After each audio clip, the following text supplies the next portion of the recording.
ఎప్పుడు ఏడుపు కొట్టు వీడియోలేనా అని నాకు అనిపించిందండి. కాకపోతే ఎప్పుడూ కాదండి. రిజల్ట్ ఏదైతుందో అది అలా పెడుతుంటాననమాట. అప్పుడప్పుడు ఇలాంటివి కూడా ఉంటాయి. మామిడి చెట్టు ఇది పచ్చడి చెట్టు అండి. పిందెలు పడుతున్నాయి చూడండి. ఇలాంటి సాటిస్ఫాక్షన్ చాలా ఉంటాయండి. కష్టాలు వస్తాయి, పోతాయి. కానీ కొన్ని కొన్ని సాటిస్ఫాక్షన్స్ ఉంటాయి. వాటిల్లో ఇదొకటి. అప్పుడప్పుడు ఇలాంటి సాటిస్ఫాక్షన్ కూడా ఉంటుందండి. చూడండి భలే ఉంది కదా! టేస్ట్ మాత్రం భలే ఉంటుందండి. ఇవి మనకి సిటీలో దొరకవు కదా, హైదరాబాద్లో కానీ దొరకవు, తక్కువ. ఫ్రెష్గా తీసుకొచ్చి అమ్మే వాళ్ళు కూడా కొంచెం కార్బైడ్ అవి వేసి పండిస్తారు. ఇవి న్యాచురల్గా పండినవండి.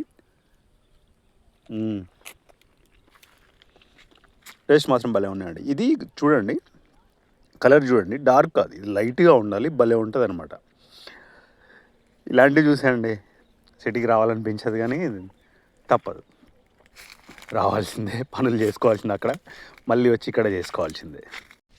ఎప్పుడు అవే ఏడుపు కొట్టి వీడియోలా అని వీడియో మార్చానండి.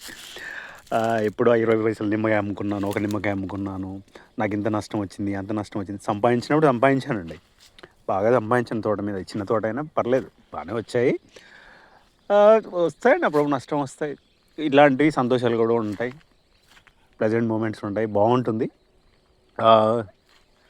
చూడని వాళ్ళు మాత్రం చూడండి ఎంత నష్టం వచ్చింది. 20 పైసలు ఒక నిమ్మకాయ అని పెట్టాను, 20 పైసలకు ఒక నిమ్మకాయ అమ్ముకున్నానండి. చాలా నష్టాలు వచ్చాయి. కాకపోతే తేరుకున్నాను, కోలుకున్నాను, మళ్ళీ స్టార్ట్ చేశాను. మళ్ళీ సమ్మర్కి స్టార్ట్ చేసాం. చూడండి వస్తున్నాయి మళ్ళీ. అంతే అండి, రైతుని పడతాను, లేస్తాను, కోలుకుంటాను, ధైర్యం అయితే ఉంది, ఆ ఓపిక ఉంటుంది, రైతుకు ఉంటుందండి. ఇంకా నేను కొత్త, చాలామంది చాలా మొండిగా ఉంటారు. Thank you. లైక్ చేయండి, కమెంట్ చేయండి, సబ్స్క్రైబ్ చేయండి. నేను ఈ సపోర్ట్ ఎంజాయ్ చేస్తున్నాను.